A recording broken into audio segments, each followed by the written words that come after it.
Welcome to All About Agatha, the podcast dedicated to reading and ranking every single mystery novel written by the queen of crime, Dame Agatha Christie. I'm Kemper Donovan. I'm Catherine Brobeck. And before we get started, we wanted to tell you about an interview that we did on public radio, which we are so excited about. Hey there, All About Agatha fans. Mel Marie here to tell you that if you want more of Kemper and Catherine, just tune into my show, Keynote, on Thursday, September 13th at 8 p.m. Central on 88.1 FM WUWF, listener-supported NPR for Florida's Great Northwest. Keynote is a weekly hour of genre-specific music. You'll hear some of the classics from punk's rich history alongside emerging artists inspired by those hits of the past. They come together under a lyrically inspired theme to form a playlist that celebrates rock's many subgenres. And on September 13th, our theme is none other than the Queen of Mystery herself, Agatha Christie. The episode will feature guest appearances by Kemper and Catherine, peppered among an hour of Christie-inspired tracks. Join us as we celebrate Agatha Christie's birthday by going to wuwf.org and listening live to Keynote at 8 p.m. Central on September 13th. All right, well, couldn't be more excited about that. You know, if you guys don't get enough of our voices in your cars, etc., once a week, you can have a little re-up. Let's move on now to Tommy and Tuppence, our final story, two stories really, within the Partners in Crime collection. So that first story, which is the title of this episode, is The Ambassador's Boots. And then we will also be talking about the final story in the collection, The Man Who Was Number 16. But let's talk a little bit about the publication history, Catherine Brobeck. So this was first published in The Sketch. Yay! I've come home. We've come home, and maybe I think we still have some Poirots out there that we might be coming home to, but this was published in November of 1924, and it was called The Matter of the Ambassador's Boots. And then The Man Who Was Number 16 was published the next month, and that's the last story that Christie ever published in The Sketch. Oh, really? Yeah. So in December of 1924, she was done with The Sketch. Wow, so that means that all of her sketch pieces were between 1920/21 and 1924, since obviously Styles was in 1920. And then she started publishing short stories right after that, I suppose. That's a lot. I'm sure our friend John Curran could say more about this, but here would be my suspicion is that her fees for the novels weren't doing it, right? So she was probably making way more money writing a ton of short stories for The Sketch. And to also serial rights for the novels in, I think, often the same newspapers in which she was also publishing these short stories where she was making nice little sums. Right. Yeah. So I think that what you have here, and if you look at it, I mean, some of these come out twice a month. I mean, she was probably making a really decent income for, a female writer in the early 1920s by just writing continually all of these short stories. That's why there are so many of them. And I think that that's why they're so front loaded, because obviously the more successful she became, she didn't have to rely on the short correct. stories for income. Right. That makes a lot of sense. She actually has a charming anecdote in her autobiography about how, maybe I'm making it up, but she would know that, like, say she had like a gardening plan that would cost £40. Mm-hmm. She'd be like, oh, I'll just write a short story and I'll get £40 from that. And that'll pay for my gardening project. Done. And she'd write off a Poirot or a Tommy and Tuppence in like an hour and, pay for whatever she needed. I love that. You know what? I've definitely done freelance stuff like that in the past. Yeah.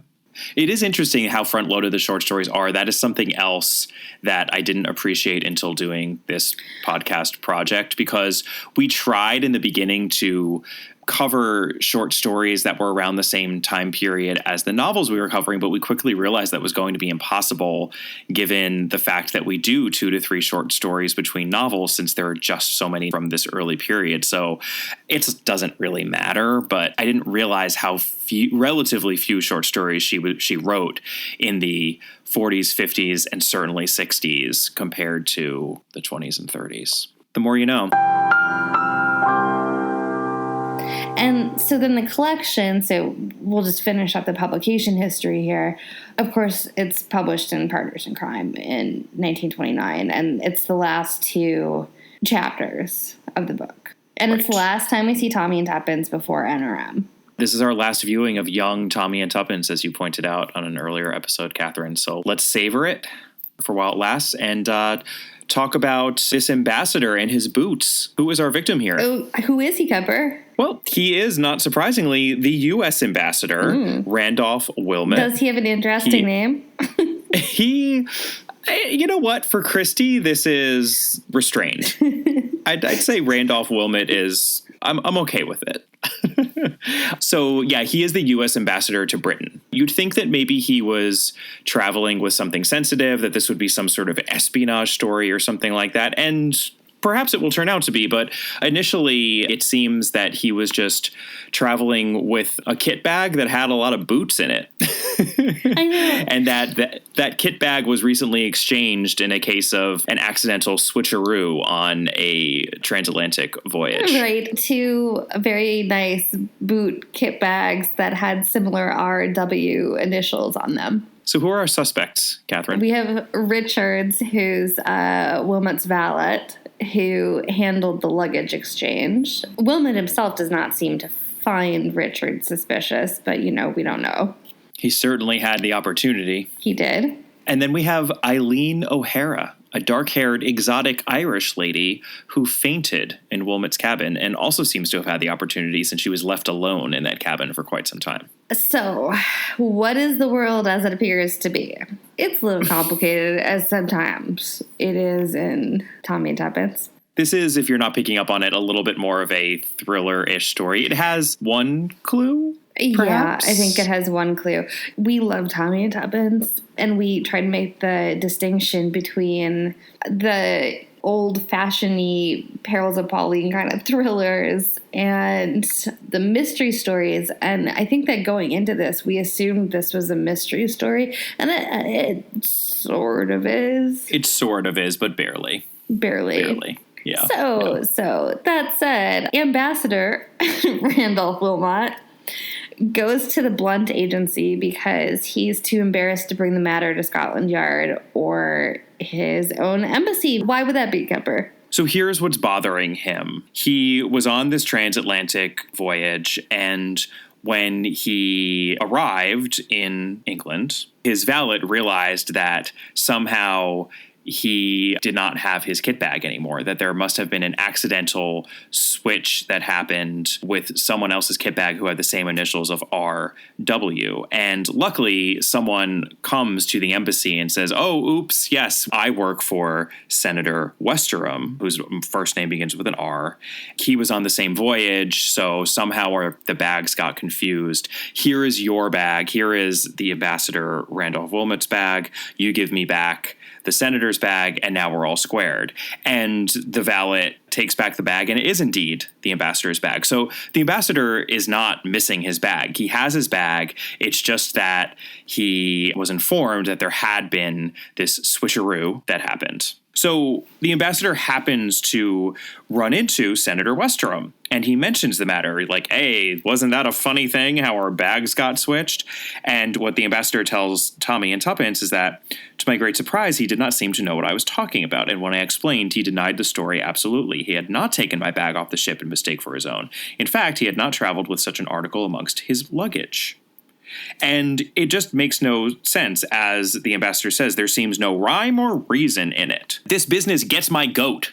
That's what he says. Since, of course, the other thing Americans often have to do in Christie stories is use weird idioms. Use outlandish idioms in addition to having outlandish names. So it's just bothering him, and he wants an answer as to what really happened. Right.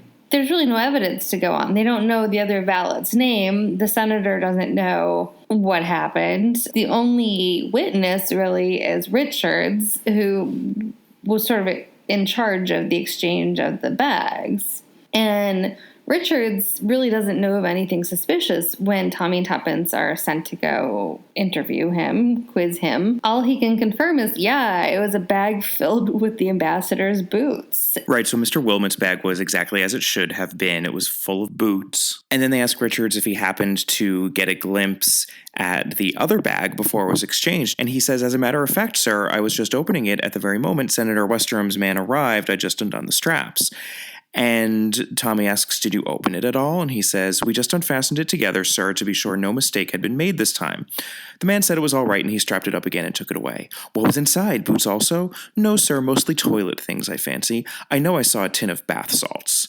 And then Tommy abandons that line of research because to them, there's nothing more boring than bath salts in a kit bag. But not so much to us. Well, I think bath salts, I think those people that eat bath salts and essentially turn into real life zombies. I know. That's start exactly. Eating people's faces and stuff. They're often oblivious to the risks they take, climbing barefoot under a high bridge, literally rolling around in traffic on a busy street. The drug makes the heartbeat accelerate so high, the internal body temperature sizzles, so stripping seems like the best way to cool off. Who knows what inner impulse then makes somebody want to jump between cars? The inaptly named drug bath salts is suspected of being behind all of these strange and scary incidents. I know, I can't ever hear the phrase bath salts without thinking about that incident on that bridge in Florida. In fact, when the police official originally told him to stop eating the victim's face, he looked up at the officer and growled.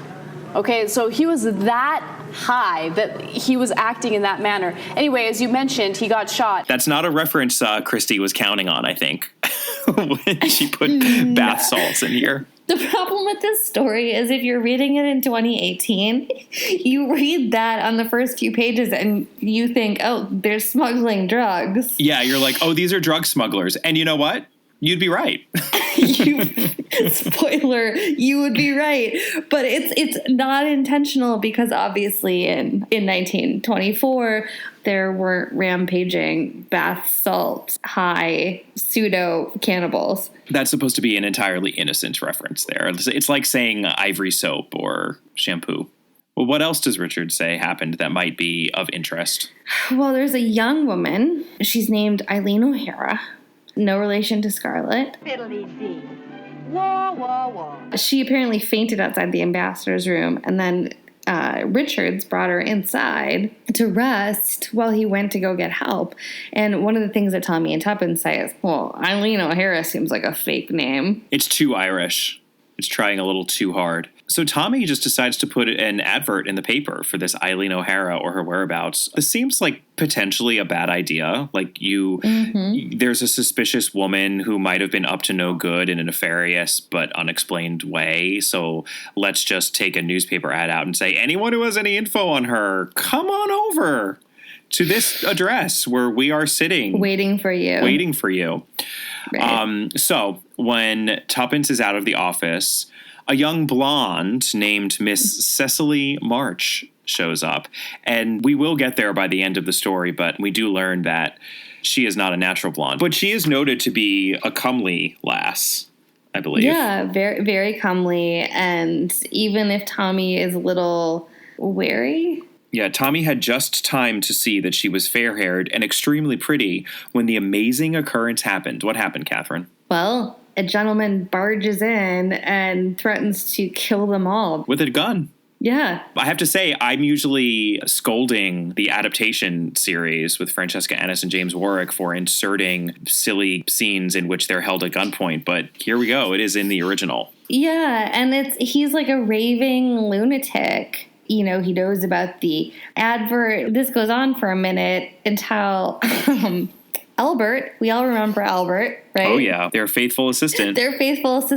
What does Albert do to just really ramp this up a little bit, Kemper? So Albert, instead of going to the police, as a sensible person would do when he sees that his boss and their young guest are being held at gunpoint, grabs a rope and tries to lasso the man holding the gun. Oh, I'm sorry. He doesn't try to lasso him. Please give credit where credit is due. He lassos him, but he does it in such a way that the man shoots his gun off in Tommy's direction and barely misses. I know. Just he can killing feel Tommy. He can feel the heat of it on his ear. Yeah, Tommy felt the bullet scorch his ear in passing ere it buried itself in the plaster behind him. "I've got him, sir," cried Albert, flushed with triumph. I have to tell you, Kemper, I think that I speak for all of our listeners when I say that we could all use more of your dramatic readings. Okay. Because, you're going to get it. Happy to do so. You missed your calling as a grand thespian. Albert mentions that he's been practicing with a lasso in his spare time, and Tommy immediately, quote, mentally determines that Albert should have no further spare time. And then they just let him go. I mean, they kick him down the stairs, right? Literally kicks him down the stairs. Not just like they take the lasso off, and then Tommy physically kicks the man down the stairs, and then they still don't call the police. Yeah. At this point, the lady who came in is then able to better explain what exactly brought her there. Can I just say, after that had happened, after you'd been held at gunpoint, watched a man be lassoed, had a gun go off, watched that man be physically kicked down the stairs, assume he was still probably at the bottom of the stairs, I don't know that you would really be in a position to better explain what happened. It's true. Well, and that ends up being a bit of a clue. A clue, yeah. We'll get there, but that is the one clue. So what does Cecily tell Tommy? So she was a passenger on this same ship, and she had come to know Eileen O'Hara and known her enough so that when she was walking by, conveniently, the ambassador's room, she saw that Eileen was cutting a slit into one of the ambassador's boots and shoving something in. Mm-hmm. And so, overcome with curiosity, Cecily goes back to the room later, opens the same bag, pulls out the boot, removes the paper, and then finds out that it was, quote unquote, nothing but some verses from the Bible. I don't know about you, but it made me think of In-N-Out. What? They print Bible verses on all of their wrappers and cups. On the bottoms of it. Yeah. Verses from the Bible, says Tommy, very much intrigued. At least I thought so at the time. I couldn't understand it, but I thought perhaps it was the work of a religious maniac. Or just, an In-N-Out devotee. So Cecily thought maybe it was a religious fanatic, but she also didn't feel it was worthwhile replacing, because apparently she's not a religious fanatic. And she kept it without thinking much about it until, according to her, yesterday, that's coincidental, the day before she is relating all of this to Tommy, she says that she used it to make into a boat for her little nephew to sail in his bath. And of course, the paper got wet. And that's when she saw a, quote, queer kind of design coming out all over it. And she took it out of the bath, she smoothed it out, and there was some sort of a hidden message, basically a kind of tracing that looked like the mouth of a harbor. So again, Goonies level map drawing here of something or other. Then she just happened right after that to read the advertisement that Tommy put in the paper. How fortunate. Tuppence comes back. Tommy, at this point, she's not there. Tommy scrawls a note and then runs out with Cecily because they have to go. That note, it is a matter of national security, and she has apparently hidden it in her safe in her beauty parlor where she works on Bond Street. And so they need to go to Scotland Yard immediately because zut alors, espionage. Right? They have to do something about this. And Tuppence is kind of just like, okay, as she's walking up the stairs, doesn't really pay them that much attention. And then when they get out onto the street, they have to take like a winding route because Tommy sees a cab and it's lingering. And clearly they're being watched. So they stop for coffee, right? Mm-hmm. Yes, they do. Yeah, it seems like he's being very solicitous about Cecily March's safety, and he thinks she's in great danger. She's in great danger. Yeah, they're taking their sweet time, and they passed Tuppence on the stairs, but Tommy did leave her a note before he left the office. That turns out to be important. We'll get there in a second. So they do eventually reach Bond Street and this little beauty parlor, and the place is actually pretty packed. It's like a busy day at the beauty parlor. There are a bunch of men who, one would assume men need their mani-pedis too. So men need their mani-pedis too, although the assumption in third-person narration is here sat two men, apparently bored husbands waiting for their wives. Do you know how Victoria's Secret has copious seating for men? Like that at least is the idea. It's that sort of a thing. Like, the men have to wait for the women folk to do all their shopping because you know how the ladies love to shop. Elbow, elbow. I mean, I feel like this is a little retro because it's so much online now that this is a little bit of a throwback. Not completely. I'm overstating it a bit, but I think it was a more common occurrence to see scads of people waiting around for whoever they were with to finish up their shopping IRL. Yeah, flashback to 1998. Going to... the age of the mall. Yeah, so lots of people, and there's this small, dark woman whose back is to them, and she's speaking in slow, difficult English. And Cecily March passes straight on through a door at the end, which she holds for Tommy to follow her. And just as he does, that small, dark woman customer exclaims, but I think that is an amico of mine. And she rushes after them and inserts her foot in the door just in time to prevent its closing. And then those two men, the bored husbands, rise to their feet. And one of them falls through the door. The other advances to the shop attendant and claps his hand over her mouth to drown the screaming that's rising to her lips. And then Tommy has a cloth flung over his head with a sickly odor assailing his nostrils. But then the cloth is jerked off again. And then there's another woman's scream that rings out. Catherine, what is happening? Because we are now in the world as it actually is, and it's gone crazy.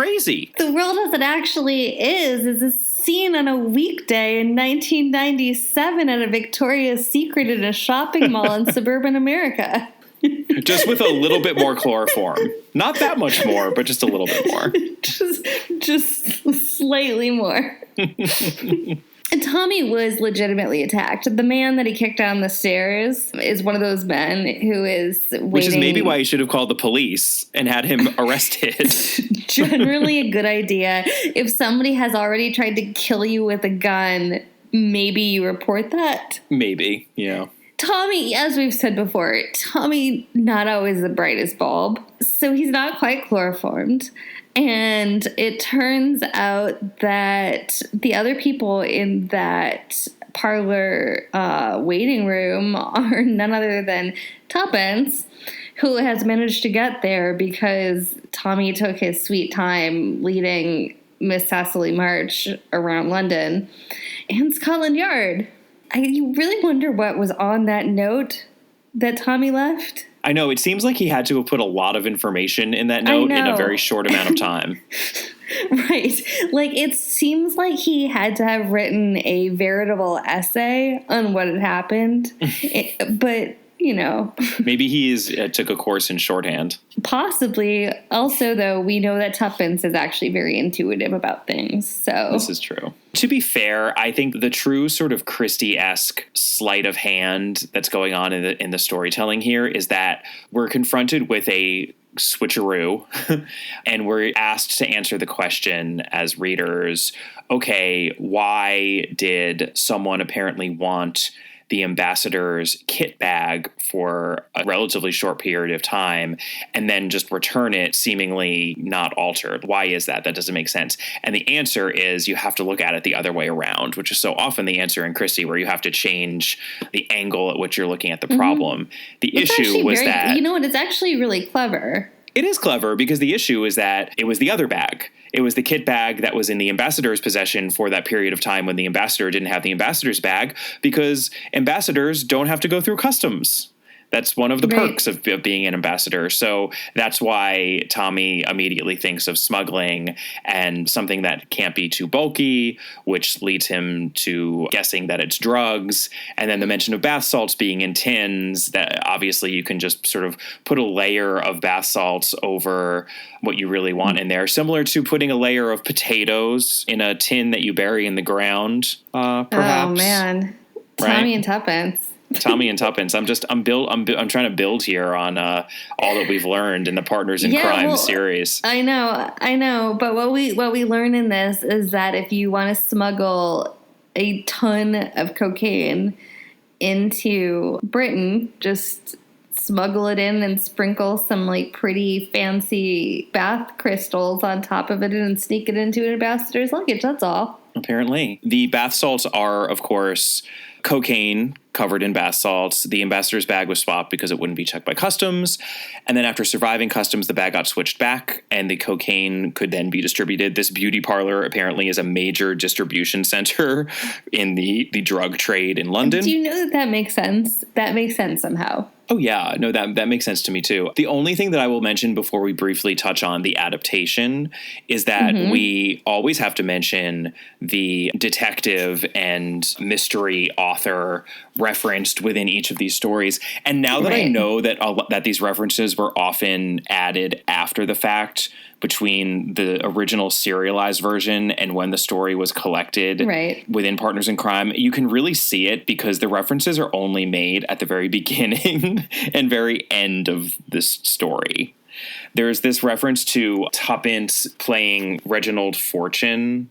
I am the famous Dr. Fortune and you are Superintendent Bell. And then Tommy asks, why are you being Reginald Fortune? And she says, well, really, because I feel like a lot of hot butter. Because apparently Reggie Fortune, the detective, ate a lot of hot buttered muffins, which are then also referenced at the very end of the story. They're the final line of the story. Yeah, that's the final line of the story. The reference is to H.C. Bailey, who was another English author of detective fiction, and I would say one that we certainly don't know as well as Christie and others from the Golden Age. He mainly wrote short stories, and his detective was Reggie Fortune, who was a medical man. He was a doctor. Fortune was a little like Lord Peter Wimsey-esque, so he was, I guess you could say, a bit of a fop or a gentleman. Apparently, these stories were a lot darker, though, than the Dorothy Sayers, Lord Peter Wimsey stories. The name Reggie Fortune is actually not entirely unknown to me. It rang a bell when I read it, but I don't know if I've ever actually read any of these stories, and so I certainly cannot say that I'm a fan. H.C. Bailey, Reginald Fortune, there we go. Hot buttery muffins. Hot buttered muffins, there you go. Let's touch briefly on the adaptation. Our friends Francesca Annis and James Warwick, this is the last time we will be speaking about them. Which is kind of sad because they are a delight. They are. I have to say, this story opens up at, I think, the most lavish set I've seen in the entire series at a garden party. So we get outdoor filming, which is always a surprise in that series because it looks so different. It's shot on such a different film than the what you're saying that they didn't make it with plywood cutouts and well, no, it's just the quality of the film is different. Mark talks about this in his book, how jarring it is because when they go from inside to outside, it looks like you're watching a different program. It's like a different quality to the film, but it's like a much less clear and it looks more filmic. Whereas when they're inside, you're so obviously on a soundstage and it looks like you're watching a play that's being taped by a home video camera. I say that with love, but that's what it looks like. So it does. Well, that's what I said. It looks like there are plywood backdrops and they're acting in front of them. And I say this as somebody who has grown to actually have a great deal of affection for the adaptations. No, totally. Me too. But they're at this garden party where they meet the ambassador and he mentions this perplexing issue and then he comes to them subsequently. So it's a much bigger way to open. And Tuppence is wearing just the most outlandish hat. It is enormous. It is maybe the biggest hat I've ever seen on a person. It's just insane. So again, they really brought it with the costumes in this series. And I do appreciate that.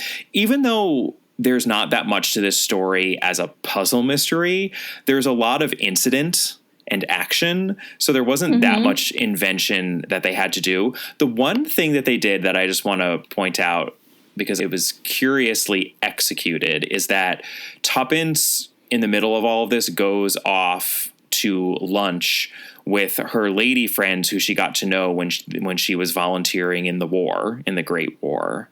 And they're all talking about how bored they are. And they say, oh, well, Tuppence, you have it better because, you know, you work with your husband and you lead such exciting life. And she's in a little bit of a rut at this point in the episode. Her friends, though, are very curious. She has 3 friends that she does this scene with. And there is one among them who's wearing a suit and who is styled in both hair and makeup to look like a man, but is clearly a woman. It's so extreme that she almost seems to be in drag, except her voice and mannerisms are not such that she seems to be trying to pass off as a man. There's nothing made of it. It just is what it is. And it's just interesting for a series from the early 80s adding this element to it. I just thought it was really curious. I mean, it was more extreme than Maggie Smith in Death on the Nile. This town is filled with rich old widows willing to pay for a little groveling and a body massage. Yeah. If this adaptation was in 2018, I wouldn't even mention it. But this is where the year that the series was actually made matters, because that is a choice in the early 80s. Right. I mean, I suppose what we're meant to think is that Tuppence is very cosmopolitan.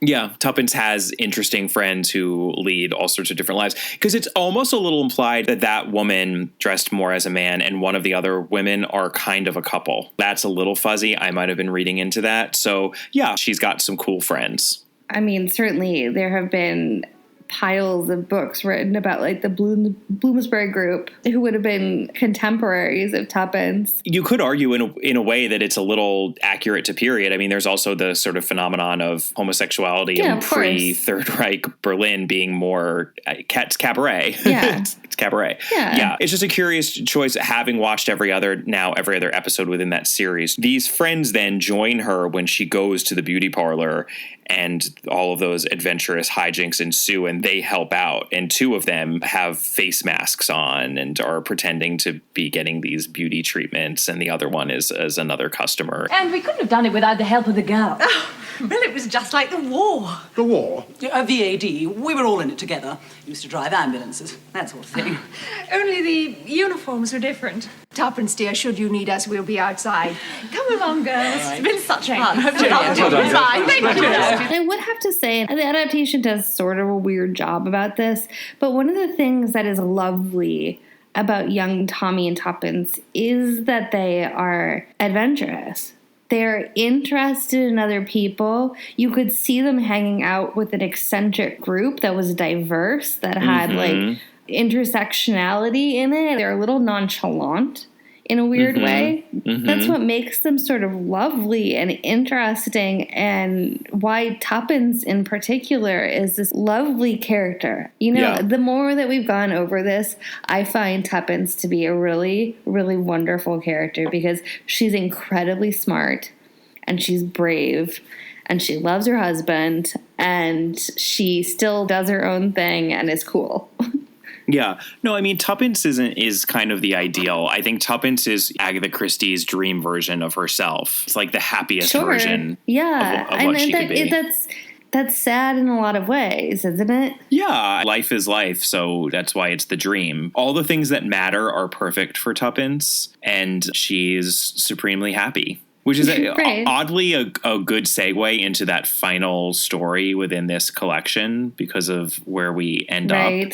So let's just talk really briefly, and we are not going to summarize the thriller plot of this final story, but the man who was number 16 brings us back to this idea of some sort of Russian spy. It's why they have their jobs in the first place. Right. And we covered this way back when we started this collection, that they're posing as these detectives because they know that the Blunt Agency is some sort of a nexus for Russian espionage, and that the number 16 is going to be referenced by someone, which is a code. And we kind of get all of that re-explained because at this point, I think Christie realized, like, yeah, everyone's probably forgotten about that because that was 200 pages ago.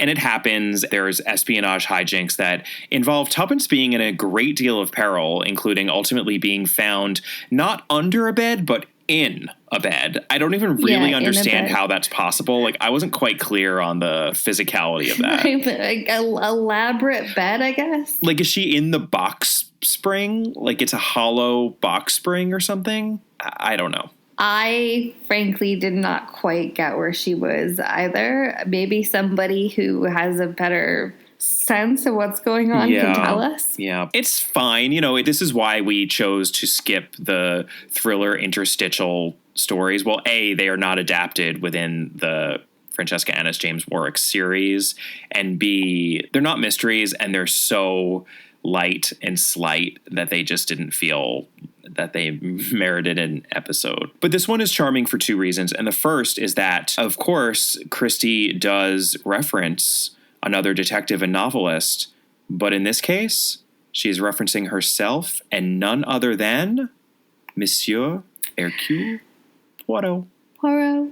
And it's delightful. It's mainly delightful because it allows Christie, through the voice of Tommy and Tuppence, to make some sick burns of poor Captain Hastings. They just savage Captain Hastings. As though there aren't some sick burns against Hastings in Poirot novels. I know, but this isn't even a Poirot novel. Hastings isn't even in the Poirot novels anymore at this point. And yet we have Tommy saying, so Tommy says that he's going to be the great Hercule Poirot, and there's a lot of references of the gray cells, of course.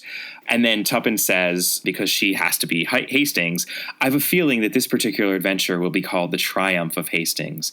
Never, said Tommy. It isn't done. Once the idiot friend, always the idiot friend. I actually did not appreciate that the only Poirot novel that is directly referenced is The Big Four. There's a whole sort of rundown. That's not your favorite? No, not so much. There's a whole rundown of what happens at the end of The Big Four. And then they even say, Tommy says, this number 16 person, he is the 4 squared. In other words, he is now the number 16. You comprehend, my friend? Tommy trying to do Poirot is also just really sad because we know Poirot and Tommy Beresford, you are no Hercule Poirot. I did also appreciate that Christie manages to reference both Holmes and Poirot because Tuppence is talking about how this is going to be their last case. And that when they have laid the super spy by the heels, the great detectives intend to retire and take to beekeeping or vegetable marrow growing. And beekeeping, of course, is what Holmes did, and vegetable marrow growing is what Poirot did unsuccessfully in The Murder of Roger Ackroyd. But Tuppence has been drugged, by the way. She was severely drugged. Tommy basically thought she was dead. Right, and again, let's reiterate, shoved under some bed thing. Again, shoved in a bed, like in the mattress or box spring of a bed, in it. They looked under it and didn't find her, and then Tommy ultimately realized, like, oh, she's in the bed. Well, okay, so poor Tuppence, who, again, let me reiterate, better than Tommy in so many ways, but Tommy has found her, so that is major points to Tommy, and they decide that they're going to go into retirement, and then she has to tell him the secret that she's been keeping from him, and it's that she's pregnant. I'm talking, said Tuppence, of our baby, capitalized. Wives don't whisper nowadays. They shout, then all caps, our baby. Tommy, isn't everything marvelous? And that, my friends, is the end of the Partners in Crime collection. Truly living the dream. Our Tommy and Tuppence. If you count the dream being like kidnapped, drugged, held under a mattress, stalked by a foreign operative. Could you get Tuppence over to an OBGYN stat to make sure that having just been drugged and bodily shoved into a bed? I mean, I may be basing this solely on the Partners in Crime adaptation episodes, but you know that Tuppence was downing some martinis that entire pregnancy too. It's fine. It's the 20s. Alcohol worked differently then. That's what we've all learned. Yep. All of our parents survived because cigarettes and alcohol worked differently then. Through Mad Men, through the 60s. It was around the 70s and 80s when it started not being totally harmless. That's when it became especially toxic. And that is where we leave our young Tommy and Tuppence embarking on an even greater adventure, that being the adventure of parenthood. And the next time we see them, they are going to be in a different phase of their lives, but let's just leave it at that. Yeah, and we'll see them in a few months. We'll see them in a few months. And I'm excited about that. I like how we managed to space out this collection because they are steadfast companions to each other, but also to their readers. As much as we make fun of Tommy, or at least as much as I make fun of Tommy, I actually kind of love their relationship. I do too. And as cloying and awful as Tuppence's name is, it's just the worst. I agree with you that she is a great character, and I have a lot more genuine affection for them, having read Partners in Crime as closely as we have, than I did before. So that is The Ambassador's Boots and the Partners in Crime collection overall. Join us next week for another short story from the Listerdale Mystery Collection. That would be the intriguingly titled Accident. Very excited for that one. We should note that our next novel is Sad Cypress. That would be a Poirot novel. Yay! As always, we would love to hear from you. Feel free to email us at allaboutthedame@gmail.com. You can find us on Twitter at allaboutthedame or Catherine at Brobcat. We are on Facebook. Our Facebook page is All About Agatha, and our Instagram handle is at allaboutagatha. Please take a moment to rate and review us, and we will see you next week. Bye. Bye.